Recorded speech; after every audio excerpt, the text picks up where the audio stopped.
The phone rang, a shrill intrusion into the quiet hum of my Tuesday morning. It was my mother, Karen, a name that still tasted like ash on my tongue despite the years. I braced myself, a familiar tension coiling in my stomach. Our conversations were rarely pleasant, usually a prelude to some demand or thinly veiled criticism. But nothing, absolutely nothing, could have prepared me for the ultimatum that followed. "Emily," she began, her voice a practiced blend of saccharine concern and underlying steel. "Your sister Brittany is getting married." I mumbled a polite congratulations, though the sentiment felt hollow. Brittany, my half-sister, was practically a stranger. We shared a mother, but little else. Our lives had diverged sharply after Karen remarried, and I was, quite literally, sent away. My childhood memories of her were fleeting, overshadowed by the warmth of my grandmother's home and later, the genuine love of my father, David, and his partner, Lisa.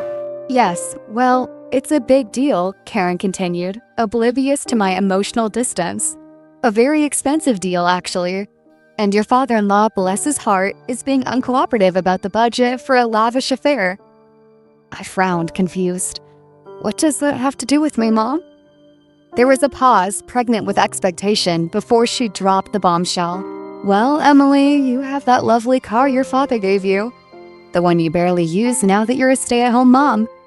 I was thinking, if you sold it, the money would be a wonderful gift for Brittany. A significant contribution to her wedding, don't you think?" The words hung in the air, heavy and absurd. Sell my car?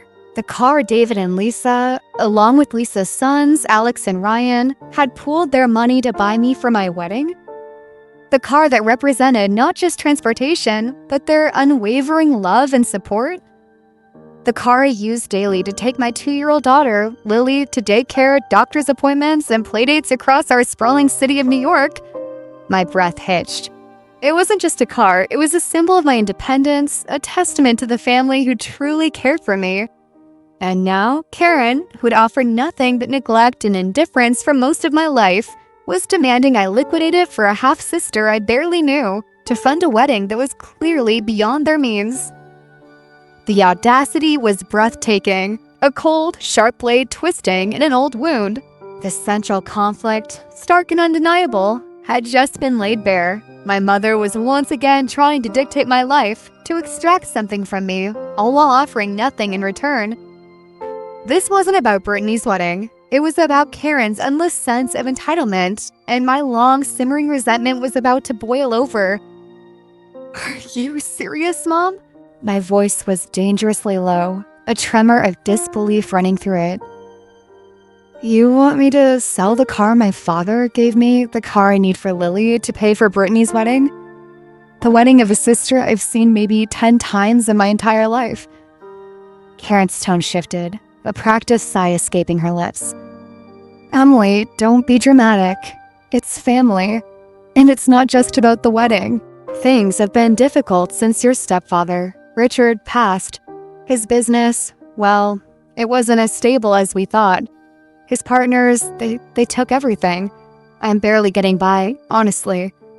Brittany's wedding is supposed to be a fresh start, a moment of joy amidst all this hardship. Can't you see that?" This was new. I knew Richard had passed away 2 years ago, a sudden heart attack, but Karen had always maintained a facade of comfortable living. She'd always been good at that, presenting a perfect picture, while the reality was crumbling beneath. So, it wasn't just about Brittany's lavish desires, it was about Karen's own precarious financial situation and her desperate attempt to maintain appearances, or perhaps even to survive. The wedding was a convenient excuse, a way to tap into my resources without admitting her own failure. The thought sent a chill down my spine. My mother, the woman who had always prioritized her own comfort and status, was now truly vulnerable. But did that excuse her lifelong neglect? Did it erase the years of feeling like an afterthought? "Mom, I'm sorry to hear about Richard's business, but that's not my responsibility," I stated, trying to keep my voice steady. "I have my own family to support. My own daughter. This car is essential for us. Mark needs his car for work, and I need mine for Lily's appointments, for groceries, for everything. We can't just sell it. But you're a stay-at-home mom, Emily. What do you need 2 cars for? She pressed, her voice rising in pitch. Mark has a car. You can use his, or take the subway. It's New York. Everyone takes the subway. I closed my eyes, picturing Lily's tiny hand in mine as we navigated the crowded platforms, the stroller a cumbersome burden. It's not that simple, Mom. Lily has her therapies, her classes. It's not always feasible to take public transport, especially with a toddler. Oh, for heaven's sake, Emily, you always make things so difficult, she snapped, her veneer of polite desperation cracking. It's just a car. Brittany needs this. This is her big day. Don't you want your sister to be happy? The conversation spiraled into a familiar pattern of guilt-tripping and emotional manipulation. I ended the call, my hand trembling as I placed the phone back in its cradle. Mark found me moments later, staring blankly at the wall. He wrapped an arm around me, his presence a comforting anchor in the storm of my mother's demands. Karen again? He asked gently, already knowing the answer. He'd witnessed enough of these calls to understand the emotional toll they took on me. He was my rock, always supportive, always understanding. He knew my history with Karen, how she'd ship me off to my grandmother's when Brittany was born, how she'd barely acknowledged my existence until it suited her. He knew about David and Lisa and how they had truly become my parents. She wants me to sell my car for Brittany's wedding, I whispered, the absurdity of it still fresh. And she's claiming Richard's business collapsed, and she's practically destitute. Mark's jaw tightened. Destitute? The woman who goes on cruises twice a year? The woman who never lifted a finger to help you but expects you to bail her out now? He shook his head. Emily, you don't owe her anything. That car is yours, a gift from your real family. Don't even think about it. His unwavering support was a balm to my frayed nerves. It reinforced my resolve, but a seed of doubt, a tiny insidious worm, had been planted. Was Karen truly in such dire straits? Or was this just another elaborate performance? Days turned into a week, and Karen's calls became more frequent, more insistent. She started sending Brittany to call me, too. Brittany, whose voice I barely recognized, was surprisingly articulate in her pleas. Emily, please, Mom says you can help. This wedding means everything to me. My fiancé, Liam, he's amazing, but his parents are so traditional, they think big weddings are tacky. They won't contribute to anything lavish. And Liam, he's still building his career, he can't afford it all himself. Mom says your car would cover the venue, or my dress, or the rings. Please, Emily, it would be a dream come true. The innocent facade Brittany usually presents began to crack. She wasn't just a passive recipient. She was actively participating in the manipulation. Her words, though softer than Karen's, carried the same undertone of entitlement. It wasn't a request. It was an expectation. It made me wonder if she had been privy to Karen's schemes all along, or if she was simply a willing pawn in her mother's game. The thought that Brittany, who had always seemed so detached, was now directly involved in trying to coerce me stung more than I expected. It solidified the feeling that this wasn't just about a wedding, it was about a deeply ingrained family dynamic of taking without giving. I tried to explain my situation, Lily's needs, Mark's work, but Brittany seemed incapable of understanding. Her world revolved around her desires, her dreams, her wedding. My reality, my responsibilities were irrelevant. It was a stark reminder of how little we truly had in common despite sharing a mother. One evening, while having dinner with David and Lisa, the topic inevitably came up. I recounted Karen's escalating demands, Brittany's pleas, and my growing frustration. David listened patiently, his expression growing increasingly grim. Lisa, ever the pragmatist, shook her head. That woman, Lisa muttered, a rare flash of anger in her eyes. She never changes. always looking for an angle, always trying to get something for nothing. David reached across the table and took my hand. Emily, there's something you need to know. Something I probably should have told you years ago, but I didn't want to upset you. He paused, taking a deep breath. When Karen and I divorced, and she married Richard, she made it very clear she didn't want you around. She said you were a distraction from her new life, her new family. She even tried to get me to sign away my parental rights so she wouldn't have to deal with you at all. I refused, of course. That's why you went to live with your grandmother and why she rarely visited. It wasn't just that she was busy, she actively pushed you away. The words hit me like a physical blow. I'd always known Karen neglected me, but to hear that she had actively tried to erase me from her life, to sever all ties, was a revelation that twisted the knife in an old wound. It wasn't just passive indifference, it was an active rejection. The pain was sharp, but it was also clarifying. It solidified every reason I had to refuse her demands.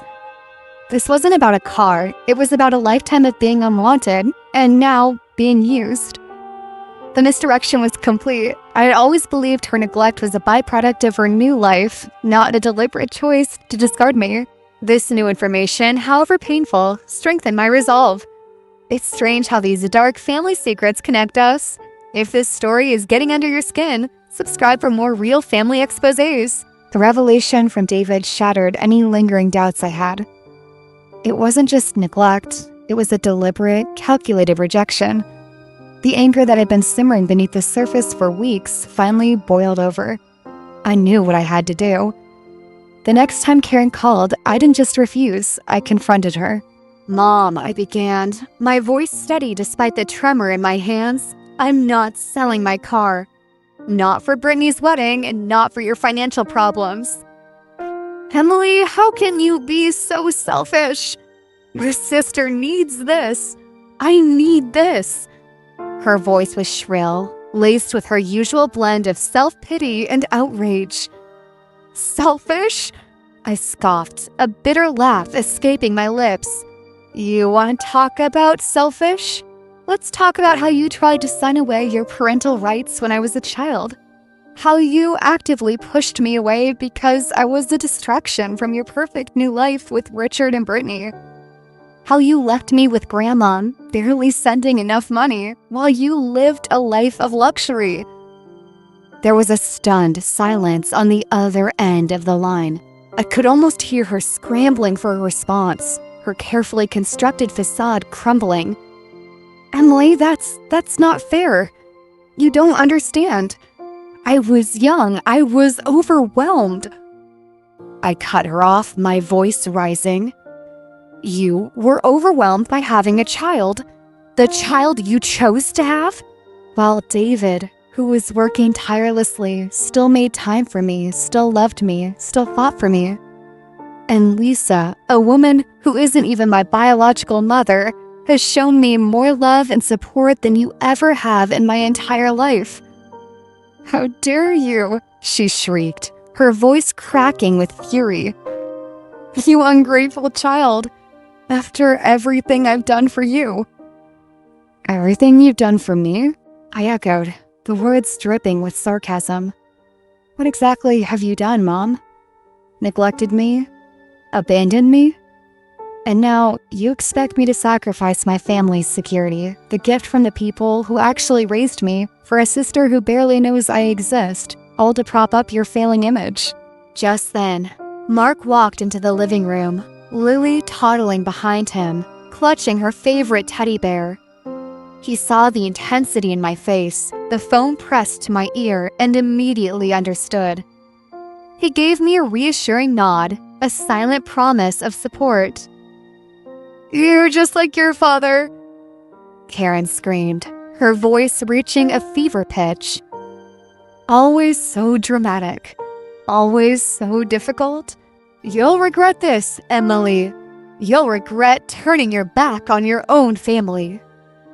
"My family is right here, Mom," I said, my gaze sweeping over Mark and Lily, a profound sense of peace settling over me.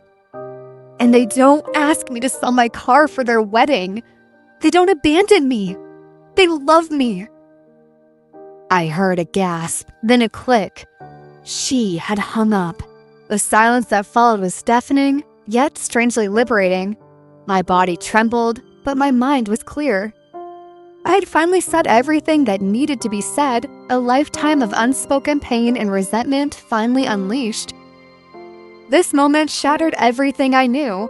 If you're feeling this shock too, hit like. It helps uncover more hidden family truths. The aftermath of that phone call was a strange mix of relief and lingering sorrow. Karen didn't call back. Neither did Brittany.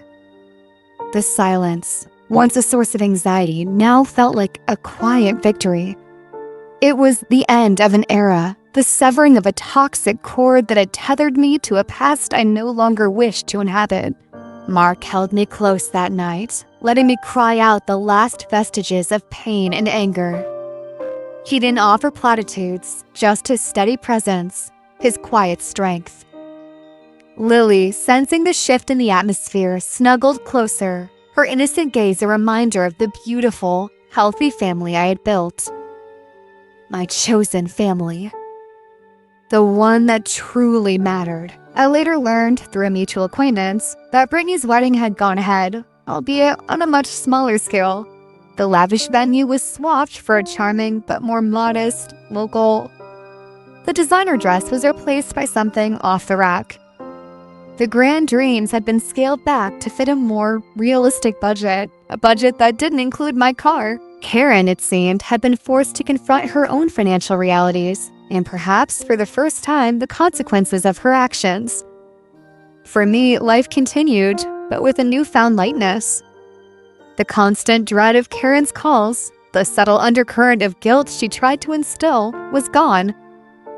I no longer felt obligated to justify my choices or defend my existence. My days were filled with Lily's laughter, Mark's unwavering love, and the comforting presence of David, Lisa, Alex, and Ryan. They were my anchors, my true north. I found myself reflecting on the nature of family. It wasn't just about blood, about shared genes, or a common surname. It was about connection, about support, about love given freely and unconditionally. It was about showing up not just when it was convenient, but when it was hard. It was about building, not just taking. And in that reflection, I found a profound sense of peace.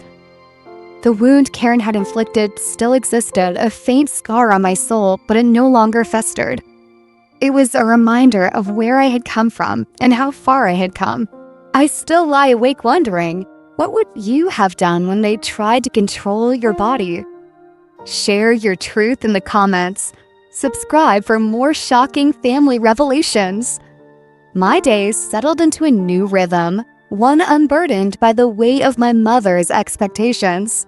The silence from her end of the line was a constant, a stark contrast to the incessant calls that had preceded our final, explosive confrontation. It was a silence I had craved for years, yet now that it was here, it felt anticlimactic. There was no grand apology, no tearful reunion, just a quiet, unceremonious severing of a tie that had been frayed for decades. Mark, ever my anchor, noticed the subtle shift in my mood. "You're quiet," he observed one evening, as we sat on the couch after putting Lily to bed. "Thinking about your mom?" I sighed, leaning my head on his shoulder. "I'm not sure. It's like I expected to feel more relieved, more free. But instead, I just feel empty, like a chapter has ended, but I don't know what the next one is supposed to be about." "Maybe that's the point," he said, his voice a low rumble in his chest. "You get to write the next chapter. Without her. Without the drama. Just us." He was right, of course. But it was easier said than done. The ghosts of the past had a way of lingering, of whispering in the quiet moments. I found myself replaying our last conversation, dissecting every word, every accusation. Had I been too harsh? Too unforgiving? Was there a part of me that still yearned for a mother's love, even after all the pain she had caused? My answer came a few weeks later in the form of a letter. It was from Brittany. Her handwriting was a loopy, almost childish scrawl, a stark contrast to the sophisticated, entitled woman I had imagined her to be. The letter was short, almost curt. "Emily, I'm writing to you because I don't know who else to turn to." The wedding was a disaster. Liam's parents were horrified by Mom's behavior, by her constant complaints about money, by her attempts to solicit gifts from the guest. Liam and I had a huge fight, and he called off the engagement. He said he couldn't marry into a family with so much drama, so much toxicity. Mom is a wreck. She blames you, of course. She says you ruined everything. But I'm not so sure. I'm starting to see things differently. I'm starting to see her differently. I'm staying with a friend for now. I don't know what to do. I don't know where to go. Brittany, the letter was a bombshell, a plot twist I hadn't seen coming. Brittany, the golden child, the one who had always been shielded from the harsh realities of our mother's true nature, was finally seeing the light.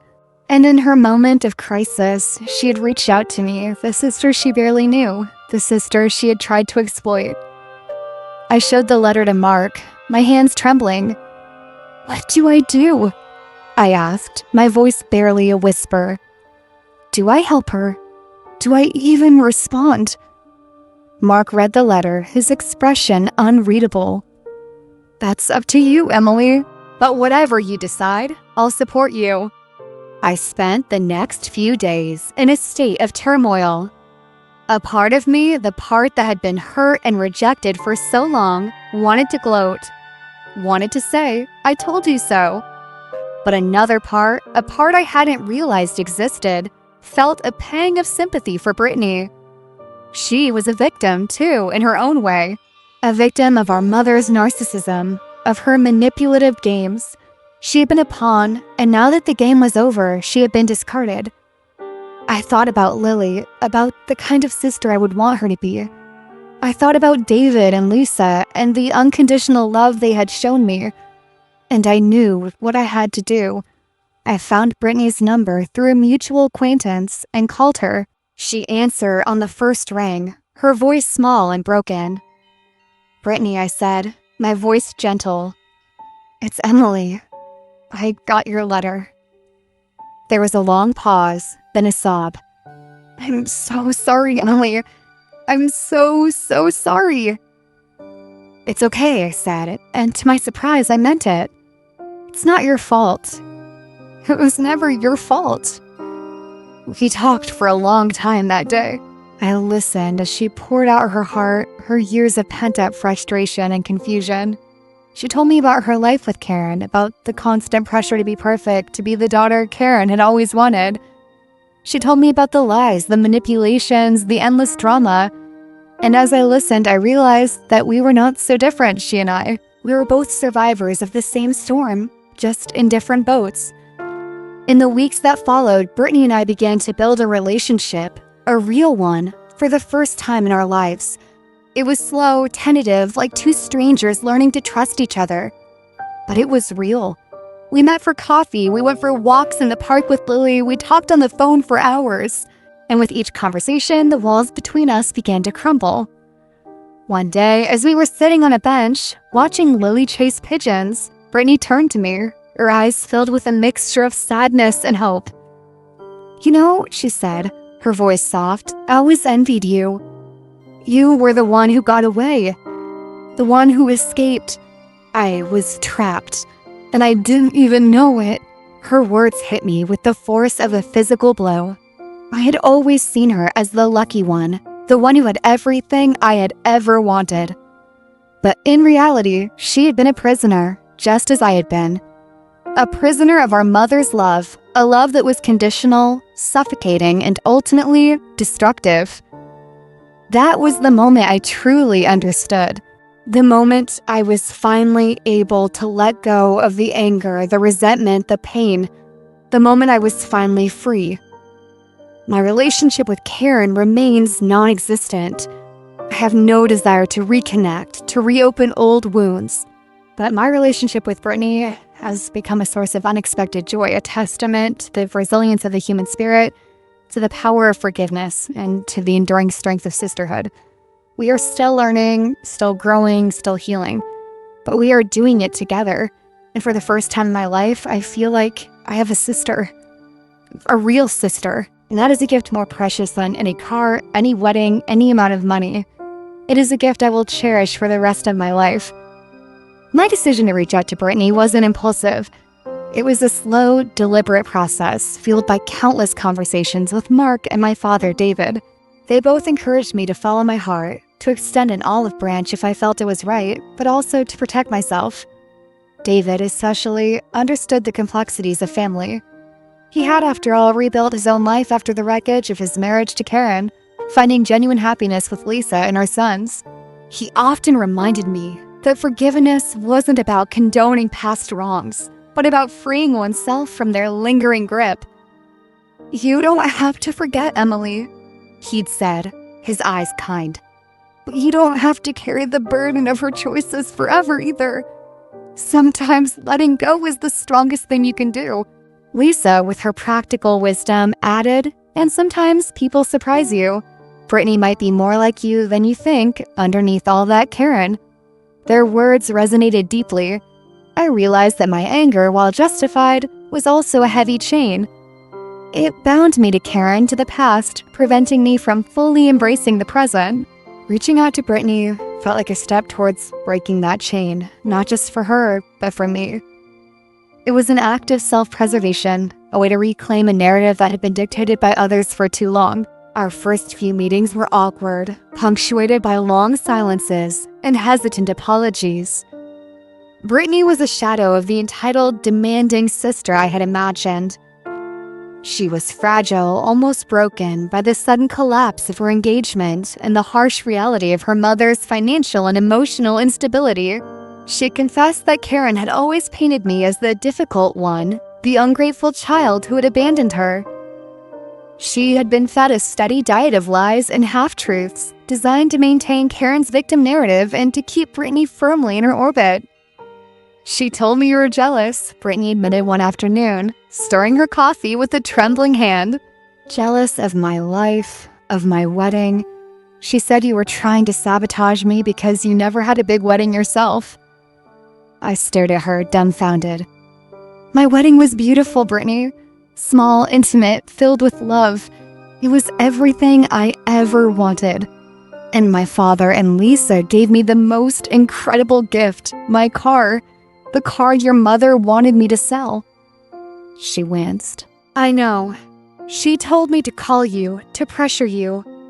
She said you'd never refuse me, that you'd always been a pushover." The raw honesty was disarming. It was painful to hear, but also liberating. It confirmed what I had always suspected. Karen was a master manipulator, a puppeteer pulling strings, and Brittany had been just another one of her puppets. But now, the strings were cut. As we talked, I began to see glimpses of the real Brittany, the girl who had been overshadowed by her mother's grandiosity. She was intelligent, artistic, and surprisingly vulnerable. She spoke of her dreams of opening a small art studio, a dream Karen had always dismissed as impractical. She confessed her anxieties about her future, her fear of ending up like her mother, alone and financially dependent. "I don't want to be like her, Emily," she whispered, tears welling in her eyes. "I want to be independent. Strong. Like you." Her words were revelation. I had always seen myself as the damaged one, the one who had to fight for everything. But Brittany saw strength, resilience, a path she now yearned to follow. It was a powerful moment of connection, a bridge built across years of manufactured animosity. Our bond deepened over the next few months.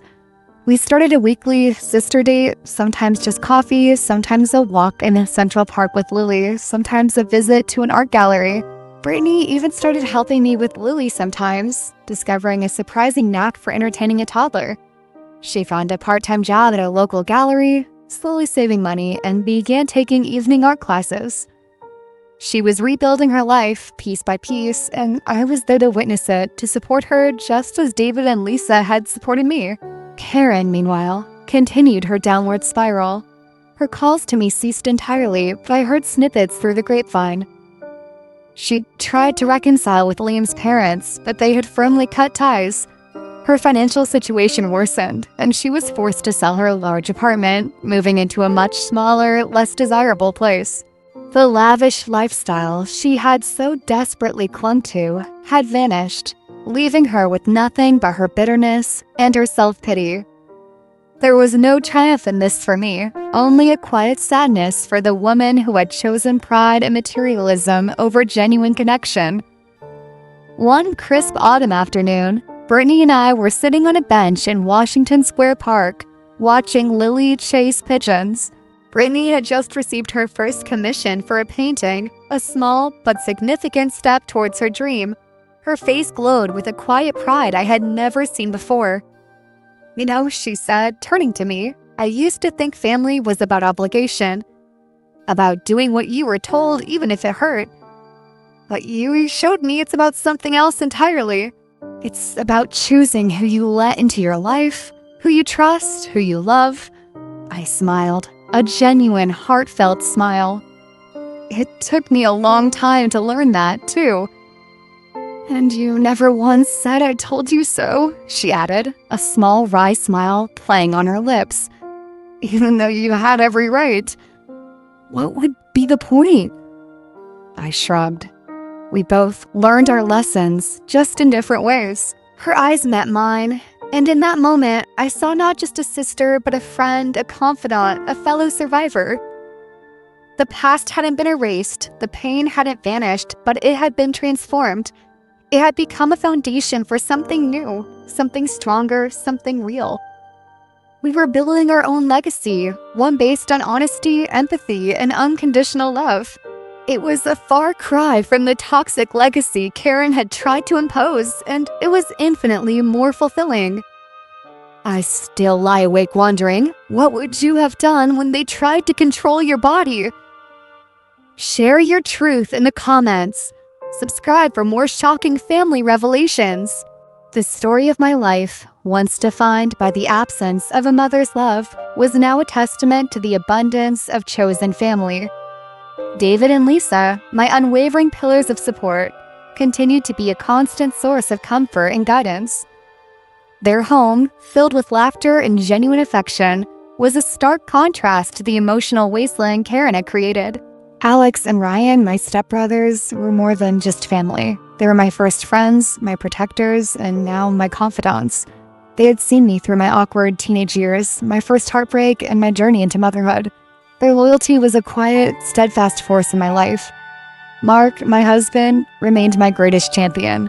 He had witnessed the raw, ugly truth of my past and had loved me through it all. His calm demeanor and unwavering belief in me had been instrumental in my healing process. He never pushed me to forgive Karen, but he always encouraged me to find peace within myself.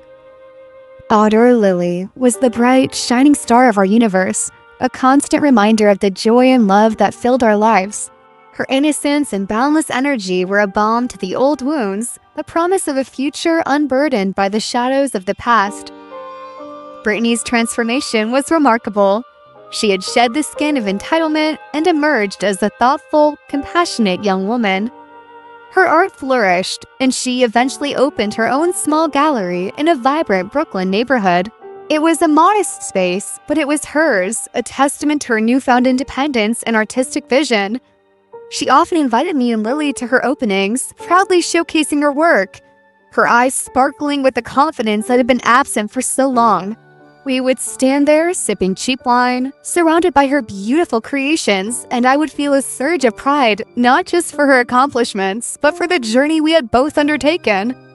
Our relationship with Karen remained a closed chapter. There were no dramatic confrontations, no tearful reconciliations, just a quiet, mutual understanding that some bridges are best left uncrossed. I had found my peace, not in her validation, but in my own strength and the love of my chosen family. The scars remained, a testament to the battles fought and won, but they no longer defined me. They were simply a part of my story, a reminder of the resilience of the human spirit and the enduring power of love in all its forms. I still lie awake wondering, what would you have done when they tried to control your body? Share your truth in the comments. Subscribe for more shocking family revelations. This story is a testament to the fact that family isn't always blood, and sometimes the people who truly love you are the ones you choose. It's about breaking free from toxic cycles and finding your own path to happiness. It's about the quiet strength of a mother protecting her child and the unexpected bond forged between two sisters who found each other amidst the wreckage of their past. It's a story of resilience, forgiveness, and the enduring power of chosen family. And it's a story that I hope resonates with anyone who has ever felt the sting of betrayal or the warmth of unconditional love. What would you have done? The journey to this newfound peace wasn't without its internal battles. Even after the final confrontation with Karen, a part of me wrestled with the societal expectation of filial piety. The idea that one must honor their mother regardless of the pain inflicted was deeply ingrained. It was a narrative I had to actively dismantle within myself, piece by painful piece. Mark was invaluable during this period, his quiet strength a constant reassurance. He never told me what to do, but he listened, truly listened as I unpacked decades of hurt and confusion. He helped me see that honoring myself and protecting my own family was a more profound form of respect than blindly adhering to a toxic dynamic. I remember one particularly difficult evening. Lily was asleep and Mark and I were curled on the couch. I was scrolling through social media and an article popped up about a woman who had reconciled with her estranged mother after years of silence. The comments section was filled with stories of forgiveness, of healing, of the unbreakable bond between mother and child. A wave of doubt washed over me. Had I made the right choice? Was I being too harsh, too unforgiving? What if I'm wrong, Mark? I whispered, my voice thick with unshed tears. What if I'm missing out on something? What if she changes? He pulled me closer, his hand gently stroking my hair. Emily, you've given her countless chances. You've opened your heart to her more times than she deserved. This isn't about whether she can change, it's about whether she will. And more importantly, it's about protecting your peace and Lily's. You've built a beautiful life, a healthy family. Don't let anyone, especially someone who has consistently shown they don't have your best interests at heart, disrupt that. His words were a lifeline. They reminded me that my decision wasn't born of spite, but of self-preservation and fierce love for the family I had cultivated. It was a conscious choice to break a generational cycle of emotional neglect and manipulation. It was a choice to prioritize health over obligation. My relationship with David and Lisa flourished even further. They became more than just my father and stepmother. They were my confidants, my mentors, my true parental figures. Lisa, in particular, became a surrogate mother, offering the gentle guidance and unconditional affection I had always craved. She taught me how to bake her famous apple pie, a simple act that felt profoundly healing. We spent hours in her garden, tending to roses, sharing stories, and laughing until our sides ached. These moments, seemingly small, were monumental in stitching together the frayed edges of my past. Alex and Ryan, my stepbrothers, continued to be a source of unwavering support and lighthearted camaraderie. Alex, the older, more grounded one, often offered practical advice, whether it was about car maintenance or navigating the complexities of parenthood. Ryan, with his quick wit and infectious humor, was always there to lighten the mood, to remind me not to take life too seriously. They were the brothers I never knew I needed, a testament to the idea that family is forged in shared experiences and mutual respect, not just blood. Brittany's journey was a powerful parallel to my own. Her initial shock and despair slowly gave way to a quiet determination. She moved out of her friend's place and into a small, affordable apartment in a vibrant, artistic neighborhood in Brooklyn. It was a far cry from the upscale Manhattan life she had envisioned, but it was hers. She immersed herself in her art, finding solace and expression in her canvases.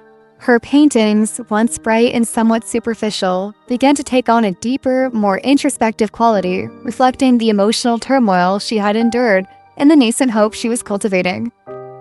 Her art studio, a small sunlit space above a bustling coffee shop, became her sanctuary. She started showcasing her work at local art fairs, timid at first, but gradually gaining confidence. Her unique style, a blend of abstract expressionism and poignant realism, began to attract attention. I remember attending her first solo exhibition, standing proudly amidst her vibrant pieces, a lump forming in my throat. Each brushstroke told a story, a narrative of pain, resilience, and ultimately self-discovery. It was a visual representation of the journey she had undertaken, a journey that mirrored my own in so many ways. We often talked about Karen, not with bitterness, but with a shared understanding. Brittany admitted that she had always felt like a prop in Karen's life, a means to an end, a reflection of Karen's own aspirations rather than an individual with her own dreams. She confessed to feeling a profound sense of relief when Liam broke off the engagement, realizing that a marriage built on such superficial foundations would have ultimately crumbled. She was grateful for the opportunity to redefine her life, to build something authentic, something that truly belonged to her. It's funny, Brittany mused one afternoon as we shared a picnic lunch in Prospect Park, Lily happily chasing squirrels nearby. For so long, I thought I was the lucky one, the one who got the perfect family, the perfect life. But you were the one who was truly free. You had the courage to walk away, to choose your own path, even when it was hard. Her words struck a chord. Freedom. That's what it was. The freedom to define my own family, my own values, my own happiness. It wasn't about escaping Karen. It was about embracing myself. It was about recognizing that true strength lies not in enduring abuse, but in setting boundaries and cultivating relationships that nourish the soul. Karen's life, from what little we heard, continued its downward trajectory. The financial struggles intensified and her social circle dwindled. The people who had once flocked to her for her lavish parties and connections slowly drifted away, leaving her isolated. There was no schadenfreude in this for me, only a quiet, almost melancholic understanding. She had made her choices, and she was living with their consequences. It was a harsh lesson, but one she had brought upon herself. My story, once a tale of a neglected child and a manipulative mother, had transformed into a narrative of resilience, self-discovery, and the profound power of chosen family. It was a testament to the fact that sometimes the greatest acts of love are the ones we extend to ourselves, the boundaries we set, and the people we choose to surround ourselves with. It was a story of healing, not just for me, but for Brittany, and in a strange, unexpected way for the fractured pieces of our shared past. I still lie awake wondering, what would you have done when they tried to control your body? Share your truth in the comments. Subscribe for more shocking family revelations. This story is a testament to the fact that family isn't always blood, and sometimes the people who truly love you are the ones you choose. It's about breaking free from toxic cycles and finding your own path to happiness. It's about the quiet strength of a mother protecting her child and the unexpected bond forged between two sisters who found each other amidst the wreckage of their past. It's a story of resilience, forgiveness, and the enduring power of chosen family. And it's a story that I hope resonates with anyone who has ever felt the sting of betrayal or the warmth of unconditional love. What would you have done? The years that followed were a testament to the enduring power of chosen family and the quiet strength found in setting boundaries.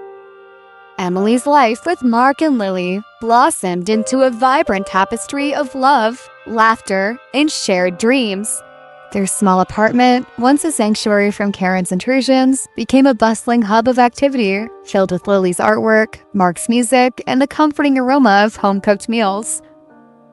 Emily, no longer burdened by the emotional weight of her past, found a new sense of purpose. She started a small online business, leveraging her keen eye for design and her innate ability to connect with people. It wasn't about financial gain, though it provided a comfortable supplement to Mark's income. It was about creative fulfillment, about building something of her own, something that reflected her values and her spirit. David and Lisa remained steadfast pillars of support. Their home in upstate New York became a cherished retreat, a place where Emily, Mark, and Lily could escape the city's hustle and bustle. Lily adored her grandparents, spending hours in David's workshop, learning to carve small wooden animals, or helping Lisa tend to her sprawling garden. These visits were more than just vacations. They were lessons in unconditional love and the beauty of a functional, loving family. David, with his gentle wisdom, often shared stories of his own journey, of overcoming his past struggles and finding redemption. He taught Emily that healing wasn't a destination, but a continuous process, a series of small, deliberate choices made each day. Alex and Ryan, Emily's stepbrothers, became integral parts of their extended family. Alex, now a successful architect, often sought Emily's advice on design aesthetics for his projects, valuing her artistic sensibility. Ryan, still the family's resident comedian, brought an infectious energy to every gathering, his jokes and playful banter a welcome antidote to any lingering tension. They were the uncles Lily adored, the ones who taught her how to ride a bike, how to throw a baseball, and how to laugh at herself. Their presence solidified the notion that family extends far beyond bloodlines, encompassing those who choose to love and support you regardless of genetic ties. Brittany's artistic career continued to flourish. Her gallery in Brooklyn, initially a modest venture, gained recognition within the local art scene. Her work, characterized by its raw emotional honesty and vibrant use of color, resonated with a growing audience. She often spoke of how her past, the very experiences that had once shamed her, now fueled her creativity. She transformed her pain into beauty, her vulnerability into strength. Emily and Brittany's sisterly bond deepened with each passing year. They shared not just their triumphs, but also their struggles, offering each other a safe space for vulnerability and understanding. They were two women, once estranged by circumstance and manipulation, now united by a shared history and a mutual commitment to building a better future. Their mother, Karen, remained a distant, almost spectral figure. The occasional news that trickled through mutual acquaintances painted a picture of increasing isolation and financial strain. She had lost most of her social connections, her former friends having grown weary of her constant complaints and self-pity. Her attempts to reconnect with Brittany were met with polite but firm boundaries, a testament to Brittany's newfound strength and self-respect. Emily felt no joy in Karen's misfortune, only a profound sense of sorrow for the life Karen had chosen, a life devoid of genuine connection and love. It was a cautionary tale, a stark reminder of the consequences of prioritizing superficiality over substance. One evening, as Emily tucked Lily into bed, her daughter looked up at her with wide, innocent eyes.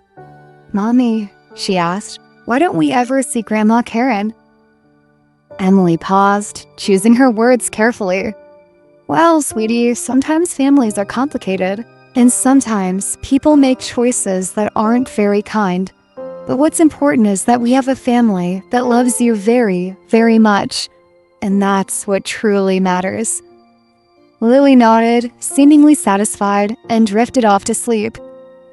Emily sat there for a moment longer, reflecting on her daughter's simple question. It was a question that had once haunted her, a wound that had refused to heal. But now it was just a question, a gentle reminder of a past that no longer held power over her. She had found her own answers, forged her own path, and built a family rooted in love, respect, and unwavering support. It was a family that, unlike the one she was born into, was truly her own. And in that realization, she found not just peace, but profound gratitude. I still lie awake wondering, what would you have done when they tried to control your body? Share your truth in the comments. Subscribe for more shocking family revelations. This story is a testament to the fact that family isn't always blood, and sometimes the people who truly love you are the ones you choose.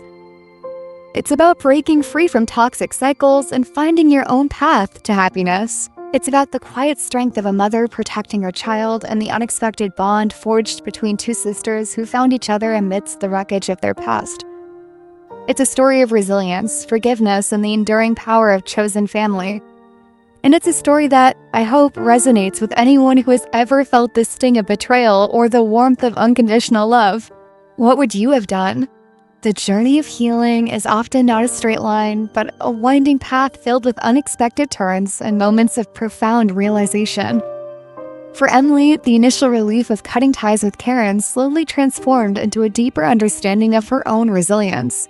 She realized that her strength wasn't just in standing up to her mother, but in actively cultivating the relationships that brought her joy and peace.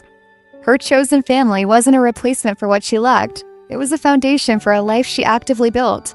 Mark, her husband, continued to be her steadfast partner. He encouraged her entrepreneurial spirit, helping her set up her online business and celebrating every small victory. Their partnership was a testament to mutual respect and shared values, a stark contrast to the transactional nature of Karen's relationships. Lily, their daughter, grew into a bright, curious child, her world filled with the unconditional love and stability that Emily had yearned for in her own childhood. Emily often watched Lily interact with David and Lisa, or with Alex and Ryan, and felt a surge of gratitude. This was the legacy she was building, a legacy of love, not of pain. Brittany's artistic journey continued to inspire Emily. Her gallery, Brittany's Gallery, once a symbol of her newfound independence, became a thriving hub for local artists. She had a knack for discovering new talent, for creating a space that was both welcoming and artistically rigorous. Her own work continued to evolve, exploring themes of identity, family, and the complex interplay of light and shadow. Emily and Brittany's sisterhood became a source of mutual inspiration. They were each other's biggest cheerleaders, celebrating every success and offering a shoulder to lean on during moments of doubt. Their bond was a testament to the idea that it's never too late to build the family you've always wanted. Karen, in her self-imposed exile, became a cautionary tale. Her story, once a source of pain and anger, now served as a reminder of the destructive power of narcissism and entitlement. Emily no longer felt the need for an apology, for a grand gesture of remorse. She had found her own closure, not in Karen's validation, but in her own strength and the love of her chosen family. The past was no longer a ghost that haunted her. It was a chapter in a book that she had long since finished reading. One sunny afternoon, Emily and Brittany sat on a bench in Central Park, watching Lily play with her cousins, Alex's two young children. The air was filled with the joyous sounds of their laughter, a symphony of a new generation, a generation free from the toxic legacy of the past. Brittany turned to Emily, a serene smile on her face.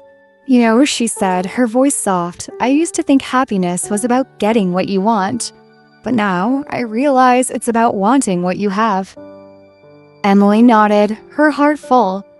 She looked at her daughter, at her sister, at the vibrant life she had built, and she knew with a certainty that resonated deep in her soul that she had everything she had ever wanted. And it was more than enough.